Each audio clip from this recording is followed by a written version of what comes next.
Before we get into today's show, I wanted to thank you so much for being a listener of our podcast, the CTO Studio. We wanted to invite you to come to San Diego, October 25 and 26. We're going to grab a whole bunch of CTOs from around the world to spend time together. 2 jam-packed days, leadership, technology, innovation. We have a special surprise for you. Coupon code for the CTO Studio listeners. The coupon code is the CTO Studio. Just go to our conference website, o111conf.com, and get your tickets. And we'll see you soon. Please come, say hi. Bye. Hey, welcome to the CTO Studio. This week we get down and dirty with data, personal data. And we talk to the founder of Diggen, Fabrice Gould, who tells us about the good side and the dark side of your personal data. I have a wonderful electronic invention I want you to see. It looks something like this. Welcome to the CTO Studio. I'm your host, Etienne de Bruin. The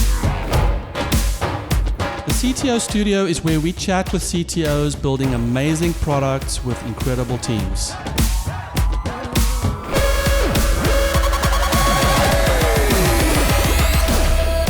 Have you chatted with a CTO lately? Fabrice Gould? Gould? Gould? It's could, should, would, and Gould. Welcome to the CTO Studio. Thanks for having me. It's a studio for CTOs. I guess I should leave then. One thing I love about what we're doing is as a CTO type, I'm just having the conversations I want to have. And I've known you for a couple of months now, maybe even years. And you and I always have a great time chatting, and I just wanted to bring that into the CTOstudio.com. Awesome. Yeah. Look forward to talking. So Gould is from where? Great question. Origin, I think it's German. Dad's Jewish German. Mom is French, Armenian, Austrian. Definitely All not over. Australian. Not Australian, no. Austrian. The other A. Now, and you're also, you were born on the East Coast? East Coast, born and raised Manhattan, and half French-American. Spent a lot of time in Europe. Oh, you did? Yeah. Which, like, whereabouts? Family in Paris and Geneva primarily, with cousins all over. South of France, Germany, London. Are these cousins that will visit you in the night if you aren't paying your debts? It's actually my dad that brought the family back together. So all estranged family, and now we're all connected again. I love it. Which is nice. So your startup is around your love for data and integrating different disparate sources into sort of a beautiful displays and usable data.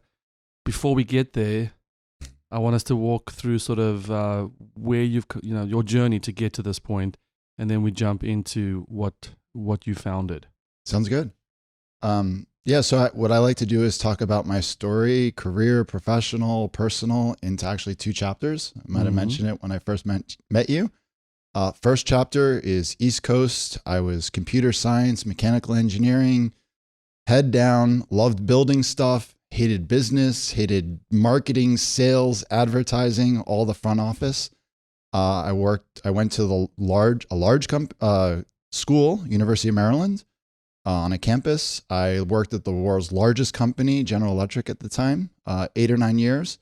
Learned functional units, business units. I was fortunate enough to lead the largest efforts at the GE divisions of GE Information Services. From Salesforce automation, back when it was not cloud and on the web, a client server, e-commerce, first e-commerce of the business unit, ERP, CRM.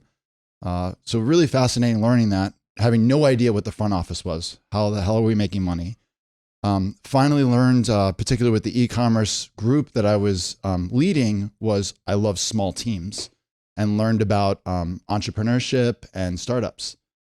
So finally quit and was thinking of New York City, but the allure of California, things you see in the movies. I just ventured out here on a whim. Plan was to go to LA or San Francisco, but I joke around and always say that I got stuck at the beach here at San Diego. Great lifestyle. And it was always learn about startups. How do I build a business? There was nothing in San Diego, no real community. So fast forward, it's been 3 startups. This is my 4th one I'm building out. It's always been even at General Electric, it's always been about data and technology, but really to help in the sales and marketing efforts of a business. So I love focusing on B2B and helping other companies grow and be successful, but by being data driven and using technology to leverage the assets that we can deliver to them. Is this the chapter 1 or just this chapter 2? So chapter 2 is West Coast, getting out of being on the tech side, learning about business, going to the world's smallest company, going back to school, world's smallest school, got my MBA, started a doctorate, taught there, ran the entrepreneurship program for 3 years. And I love business now. So your startups leading to this one, what were they?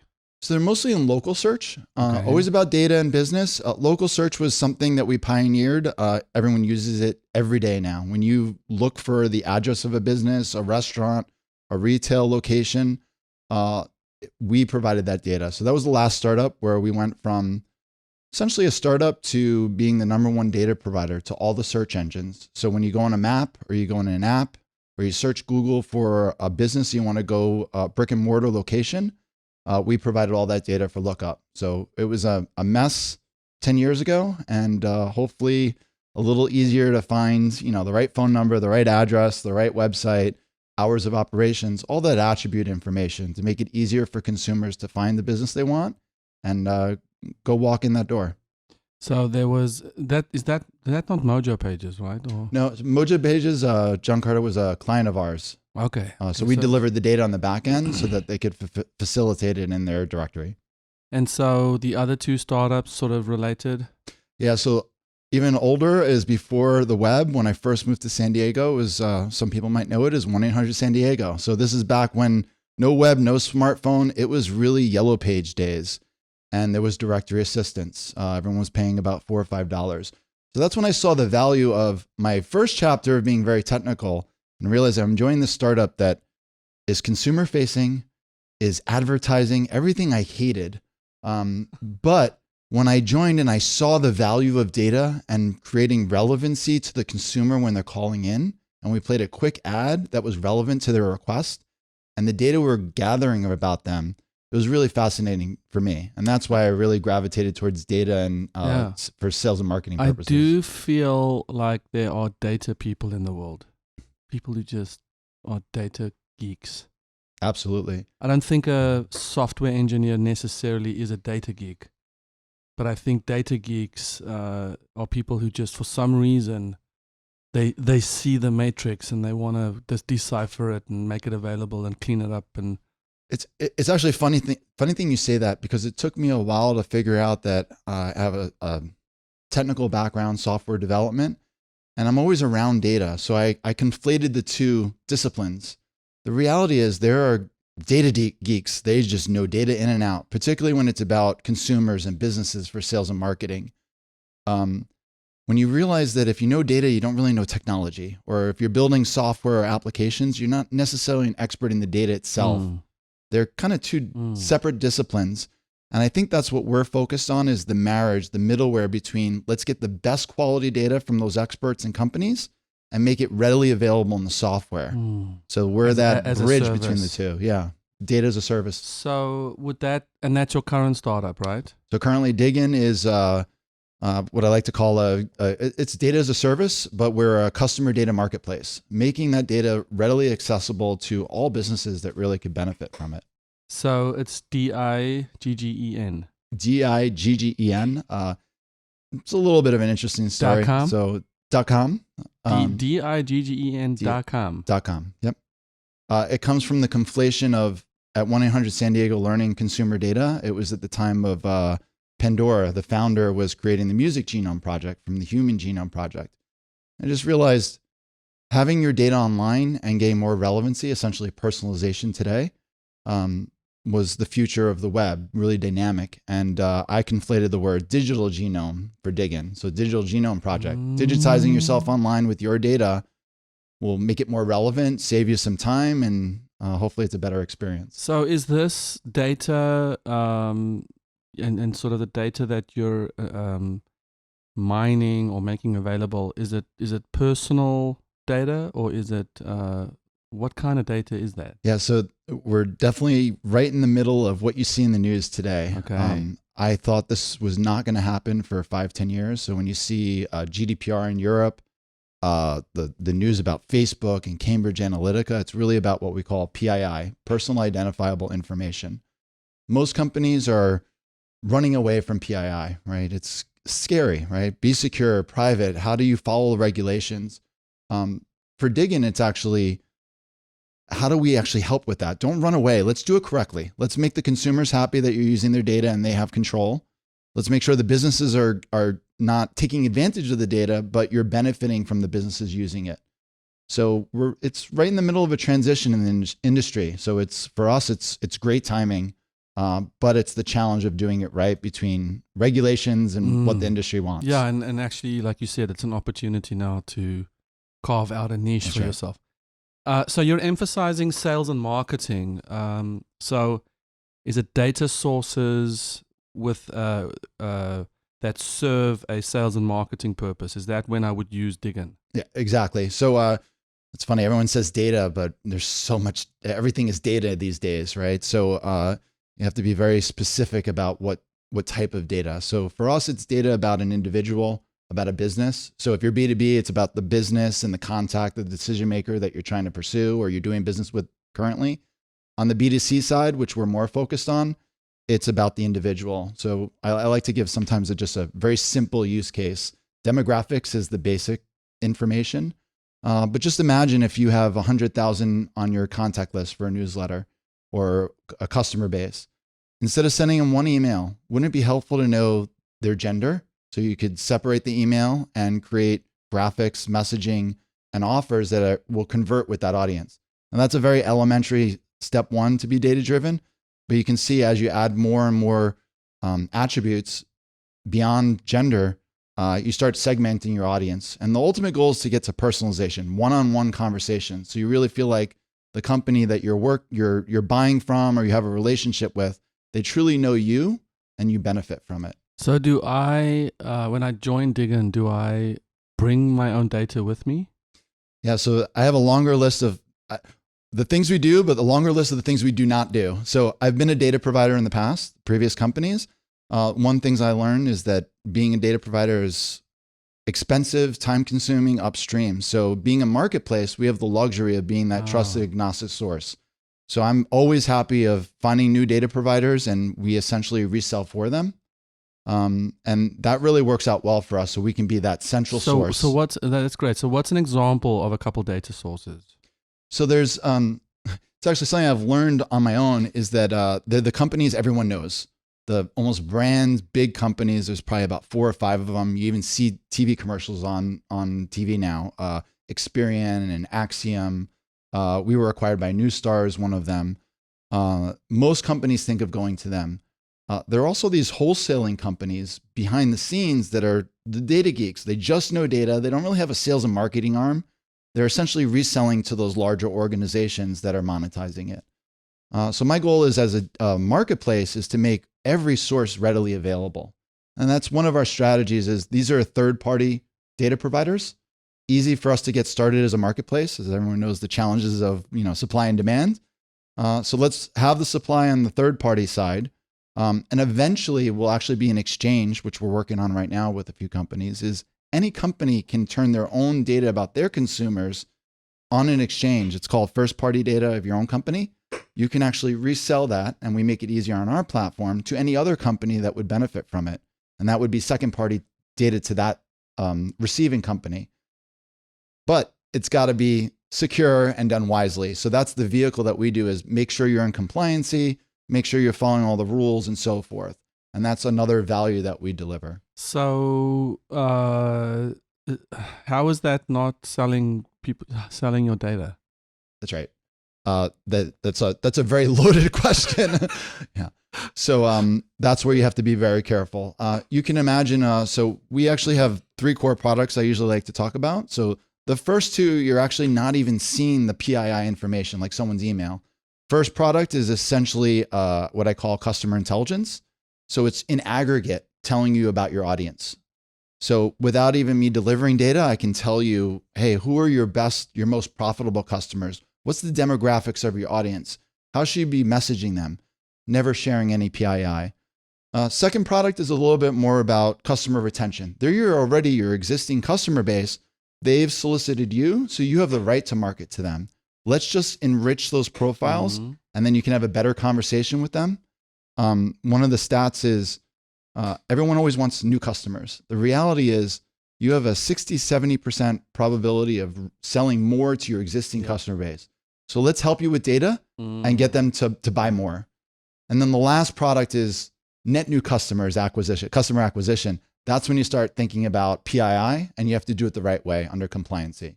So that's the challenging one. So then would you anonymize the data and sell it? So in some cases it's anonymized. In some cases it's actually selling PII information, as long as you're following the right rules. And can you give us a 6-word summary of those rules? Oh boy. I'll even give you an example of right now, GDPR is on top of mind. Everyone's very fearful of being in compliance. That was just the end of last month. The rules are essentially a checklist. And just an example is saying, if a consumer doesn't want you to use their data, you have to delete it and expunge it. If they want you to do a certain thing, it gives some rights to the consumer, which I'm a major advocate of. The challenge is, how do you do that, right? If you have 1 million consumers that are your customers and they're pinging you with everything they want you to do with the data, it's just really challenging. So I think in theory, the rules, the policies are well-natured. The reality is, how do you do that? And that's our last step, or our vision, is building the compliance engine that allows companies to have the tools to enable the consumer to do that with their own business without inundating them with all these requests. And so very complex. In short, GDPR is what? In short, what I would describe it as, when you think of data in sales and marketing, everyone's at the table. The search engines, the publishers, the business, the partners, the data providers. To me, it's ironic that the one person that should be at the table as the authority of that data is the consumer itself, your own data. You're not sitting at the table. You don't have a voice about what they do or do not do with your data. So GDPR is going in the direction of helping those consumers come to the table and have a voice into it. I think it's still very early. So it's wording language. The reality is, how do we actually make it happen where consumers feel like they have at least a little more control? It's your data. One could argue, though, that by agreeing to terms of service, you're basically giving it away. Or do you think that consumers are being tricked into giving it away because the terms of condition are so elaborate? And I think it's a farce. Yeah. I think I got 300 emails of, here's our updated terms, and I still didn't read them. And the whole goal of that was, number one, it's got to be easy to read. I didn't click on the link and read it. I just figured everyone else is clicking on it. I'm not going to not use their service. So to me, it's a farce. My goal with our final vision is actually bringing the consumers to the table where there's actual processes in place, so it's enabling it. Rather than being legal terms you read and things you can and cannot do, it's literally bringing the consumer to the table so they feel like they have mechanisms to interact with their own Now, data. does this go into the, have you, and we didn't talk about this before, so forgive me if I'm putting you on the spot, but have you done any research on self-sovereign identities and the ability to use the blockchain, to explicitly give permission for when your data is being accessed? Is that your world right now, or is that still in the future, do you think? Yeah, so I'm fascinated. I'm not as knowledgeable about blockchain. I do think it's a potential solution, decentralizing it and having that general ledger. I know many, I guess I'd call them competitors of ours that are focused on blockchain. Blockchain is a very easy way to get funding as well. I think that's really what they're pursuing. But the tech itself is a fascinating solution to the problem. They each have different business models. The extreme is enabling the consumer to monetize their own data. I think that's fascinating. My intention is that digital genome, right? It's you benefit a lot by having a very personalized web in the first place. I think once you're monetizing your own data, things can go a lot very black hat. Everyone taking advantage of monetizing raw data out there. So I'm a little questionable about that model, but I see blockchain as a potential solution to the problem. Do you think that the future generation is just gonna be okay or not okay? Like I wonder sometimes what we've been conditioned to be okay with, and how the next generation is gonna be. That's just there's no way. They were crazy. Our moms and dads were crazy. They would allow all these companies to access all their data, and we don't do that at all. I actually see it as ebb and flow. We talk about it right now. It's in the news every day. Everyone is freaking out about their data, and in 6 months you won't hear anything about it. And then in a year it'll pick up again, whether it's by generation or just by news cycle, essentially. My philosophy is our compliance engine is looking at essentially everyone falls into 3 buckets of what they want their data, how their data to be used. And it's enabling that. So instead of enforcing one way, it's just enabling every consumer falls into essentially 3 categories. Number 1, I'm paranoid. I want to be anonymous. I don't want you targeting me. I don't want you using my data. And you got to treat them that way, right? And that's a little bit what GDPR says. If you want to be anonymous, you get treated anonymously. The other is, I like the status quo. I'm not doing anything. I understand you're using my data. Don't screw me over, but just use my data for good, and I benefit from it. And then this third category is something a little more unique, is saying, I actually understand why you're using my data, and I want to double down on it. I want to contribute to that. I want to have even a better experience, and I want to contribute to you understanding who I am. And those are the people I think are going to be more forward thinking and saying, as long as you provide a protected mechanism for me to contribute my data into, and I have control over the access, I'm happy for marketers to ask me questions. I'm happy that they're using that data to provide more relevant offerings, because it helps me in my day-to-day life.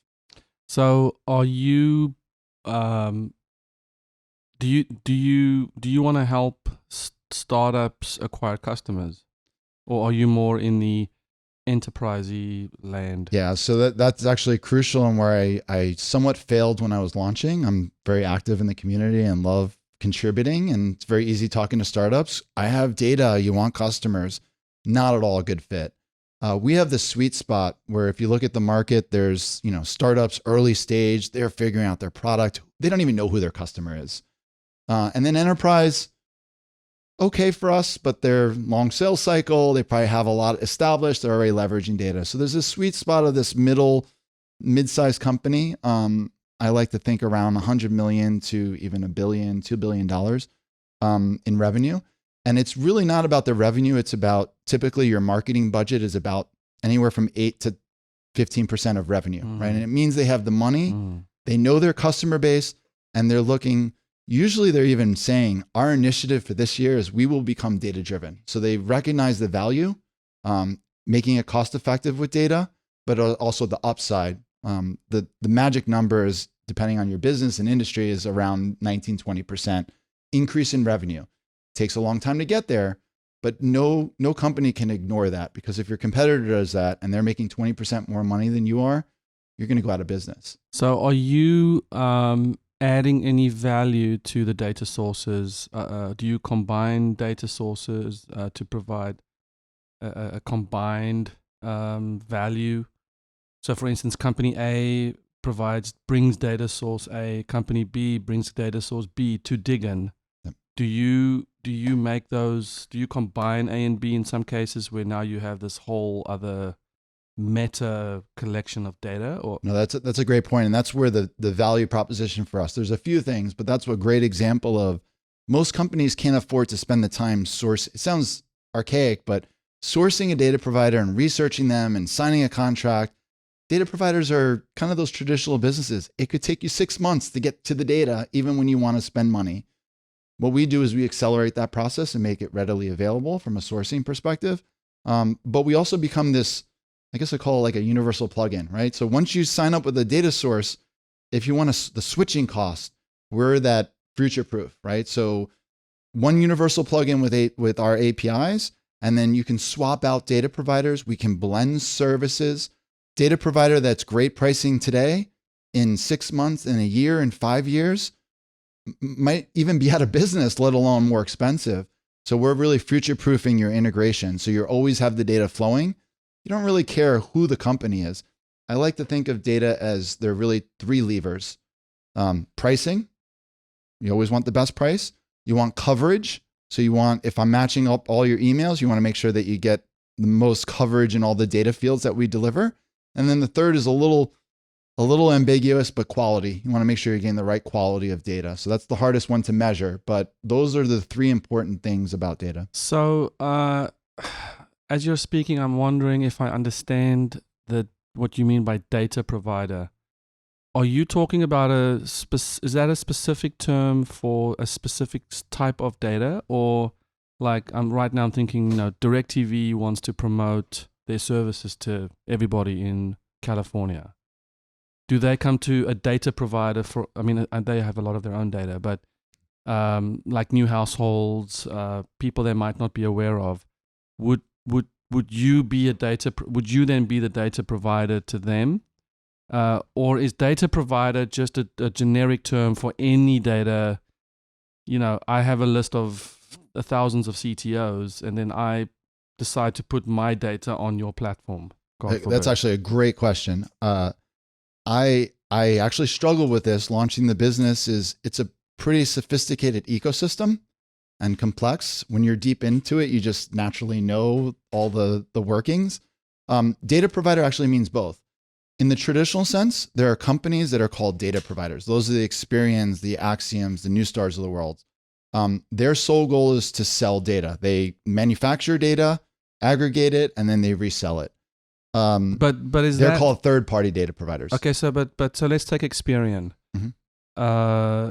In my mind, they are people who help me determine my credit score. Well, so that's one part of the business, the financial side. Okay. They also have data about consumers. So if you want to have a better understanding of your audience, they could actually enrich the profile of your existing customer base and also find you net new customers. And that includes like my spending habits because of credit card transactions. It could be interest, what we call it like interest. Interest could be like your Facebook likes that you're interested in those categories, or even your purchasing behavior from your credit card transactions. Okay, so data provider is sort of that whole world. Exactly. Okay. And their primary, I guess their primary industry code, SIC code, whatever you want to call it, is essentially we are a data provider. Our marketplace is also expanding that definition to say any company you call DirecTV, they're gathering data about their own customers. So philosophically, they could decide to monetize their own data. They become a first data provider. And if they sell it on our exchange or marketplace to another company, that would be second party data to that other company. So with our platform, they essentially say, hey, I don't want to sell it to my competitor, right? So let's provide some scoping there, a whitelist, blacklist, and they can control the data as well. So is it that because when you signed up for DirecTV, hypothetically, you said it's okay? That's right. You said terms of use and so forth. Okay. Imagine thinking the one that really bothers me personally, and that's really my mission, is how everyone's data is being used. So how can I switch that so you feel like it's in the white, right? That everyone's using your data for good. I think of credit cards, right? I mean, whenever you're buying someone on your credit card, that data is getting out into the world to be leveraged so people can target you. That's a very private. Yeah. And also, I spoke with a credit card company founder a couple of years ago, and it's shockingly easy to get access to that data. Yep, that's right. It's basically almost public. It's not quite, but... Well, it's even worse than public. It's being sold to other companies, those large organizations. And I mean, it's not like, I mean, your credit card number's in there. It's like, boom, it's a uniquely identifiable ID. Yeah. Huh. Wow, man. Dystopia. Well, That's it. I don't know if I told you, I always use my sci-fi reference for this. Is what we're doing is we're on the dark side and making it even easier for every company to access data about their customers, whether it's B2B, B2C.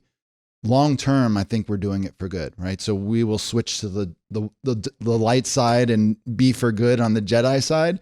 And the goal is really to do that complete solution of compliance. So everyone is happy with the entire ecosystem. It's not being abused. The past, literally probably the last 20 years is you could buy a lead list, right? If you want a list of emails, a list of postal addresses, phone numbers, I could just raw sell that. And there was no one stopping me from doing that. And that's unfortunate. So I think it's just the ebb and flow of things are being put in place as we become more digital. And we just have these mechanisms that we need to install. So by virtue of being in this world we live in and the number of checkboxes we clicked, we can know for sure that our names and our profiles are on thousands of lists probably out there. I'm a little, I think it's very bizarre when they talk about these data breaches. You hear these companies that have big data breaches and they say 100 million consumers or a billion consumers. Yahoo is billions of consumers. I don't even know if they have that many. When I looked on the dark web, and I know nothing about it, but we look at a few sources, everyone's data is already there. So these data breaches are a little bizarre. It's already kind of available. If I wanted to get data, I almost feel like those news stories are like a plausible. It's almost like it's the it's like the hey, let's tell the news outlets that this happened, so it's on record. So that when 3 months from now we're doing this other thing, at least we said this other, it's almost like preempting a PR campaign. Yeah, that's right. The dark web. Yeah, I'm not an expert at all, but we did look at it to see what data is out there, because data is pretty expensive. It's getting commoditized, and that's our goal. It's not we always say data is the new oil or so forth. It's making it readily available to companies.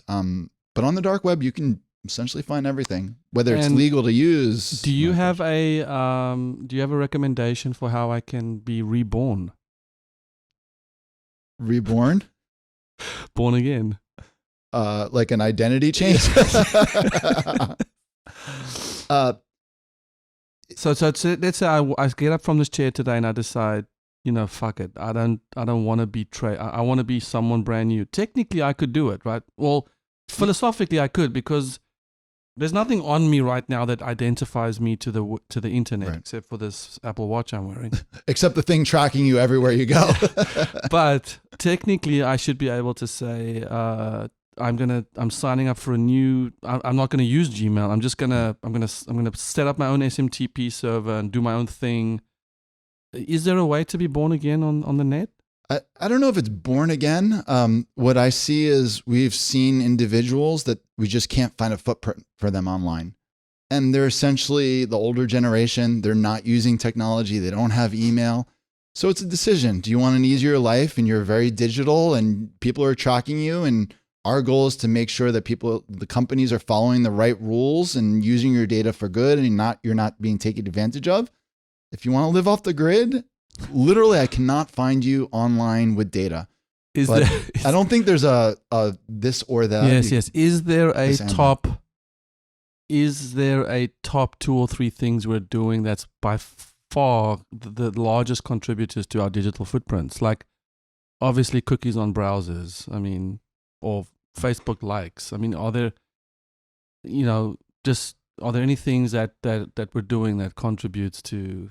Is the biggest culprit, or is it just such a blended mess out there? It's a signal from everything. Okay. I would say the one thing you don't want to do, you want to be a little cautious, the clickbaits and all those cookies. So I'm always a little cautious, because when you click on things they're essentially malicious, right? So using simple things, using antivirus software to track anything malicious, because those are for identity thieves and really take advantage of you. But your credit card, your telco company, your ISP, they're collecting your data, they're monetizing it, but they're not doing it necessarily in a malicious fashion. It's I feel like this conversation is deteriorating pretty badly, because now I'm going to talk about identity. I recently became a citizen. We talked about this. There goes the country. And I very proudly, because I was on the receiving end of someone asking me, "Are you a citizen?" And I said no. This was about 15 years ago. I always look at Americans now that I am an American. I look at Americans and say, well, how do you prove that you're an American? And then most people I ask that question to say, I mean, because I say so. And I think, but no, what is the corroborating document that you're carrying or doing? And then they get into the whole First Amendment and the whole American Constitution. And I just, when you sort of started talking about identity and the theft of identity, that has to be the scariest thing of this age, is not being able to prove that you are who you say you are. That starts getting into politics, and I'm not going to pretend to know anything about it. But as far as data goes. But related to data, I think one thing that's been fascinating to me, and particularly I guess my age, is seeing the change of digital. So I look at how we used to buy in the past. We'd walk in a store. I would see you physically in front of me. We'd shake hands. I'd know your name. I might see you come back to the store. I build a relationship. That was credibility. I knew you were a real person. I knew your background. Very simple. Now online with data, you can manufacture it. You can be who you want to be. So part of my industry is actually what we call identity management. It's not just about leveraging the data to provide more relevancy and personalization. It's also about knowing, is that person on my website? Is that person that's registering on email? Is that a real person? How do I identify them? And particularly when you get into regulated industry, age is an interesting requirement, right? Because alcohol, cannabis is a hot category now, and we want to ensure that it's not underage. How do you do that online? So identity verification, identity management is really important online, and it's challenging. The person's not physically in front of you. Have you heard of the beer vending machine? Yep. With Civic. I've seen it. Yeah, you've seen it. I've seen it. So Civic is a self-sovereign identity provider, well, infrastructure, and they did the whole beer vending machine so that you could basically prove that you were of age. Therefore, having a vending machine that you couldn't fool, right? It didn't age verification. I don't know if they do the actual verification. I should have checked that out. I noticed it was always inside a bar. So the assumption is they've already checked your ID. Yeah, specifically with Civic, they provide an infrastructure whereby a user can be matched to an identity provider. So, for instance, a bank that could verify your birthday. An authoritative source that already knows. Yeah, makes sense. Yeah, we got very deep and intense quickly. Wow. Oh man. So let me ask you. I'm trying to decide if I should close here or if we should just end on a different note.